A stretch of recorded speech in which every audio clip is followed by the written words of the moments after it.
Presents by Sheela films. Hello hello जी हाँ, आइए मेरे दोस्तों, न्यू राज ऑर्केस्ट्रा ग्रुप के माध्यम से मेरे भाइयों को फरमाइश है खाई तक आई न तो दूल्हे का कमाई। और मेरे साउंड ऑपरेटर से निवेदन है गाना को जल्द से जल्द प्ले करें और मिस रानी साहिबा स्टेज पर आने का कष्ट करेंगे और उनका साथ देंगे मित्रेश तूफानी। 1 2 3 4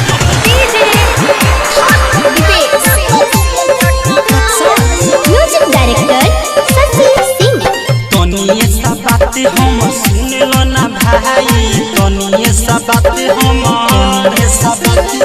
तनिए सा बात हम सुन लो ना भाई, तनिए सा बात हम सुन लो ना भाई।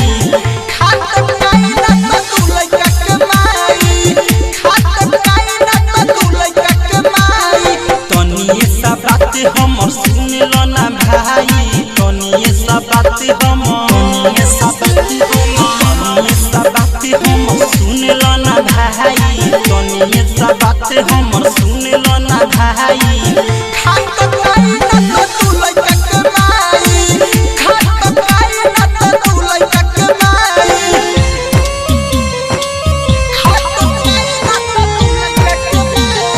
Presents by Sheela films.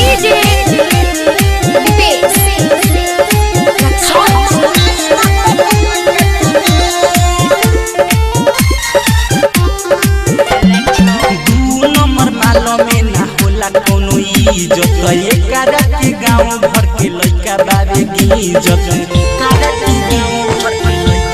सुनो ना, 2 नंबर माला में ना होला कोनो इज्जत। एकरा के गाँव भर के लड़का बाबे की इज्जत।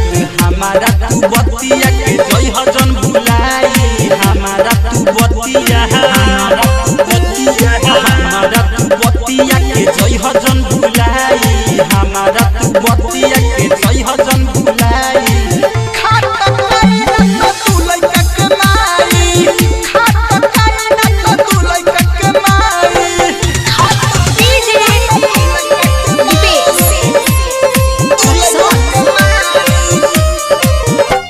पहिलकी में माल तोहरा मिली खूब ताजा, तू सड़की में तोहरा भेटाई खूब माजा, सड़की में तोहरा भेटाई खूब माजा। पहिलकी में माल तोहरा मिली खूब ताजा, तू सड़की में तोहरा भेटाई खाली माजा।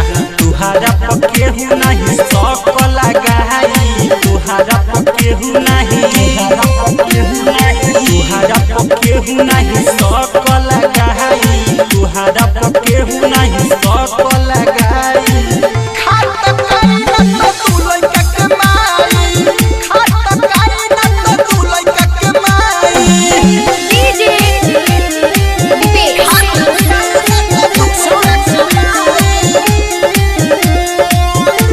Music director Shashi Singh. संतो सावन के विवेक मानी लो ना बात हो, मिथलेश तूफान के ले ले साथ हो। संतो सावन के विवेक मानी लो ना बात हो, मिथलेश तूफान के ले ले साथ हो। पीछे वाला बात अंकित शशि जा भुलाई, पीछे वाला बात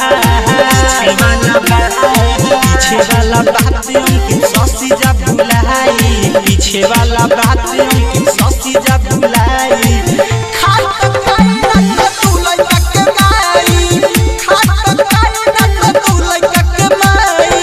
Sheela recording studio Motihari. Contact number 91 23 12 12 58।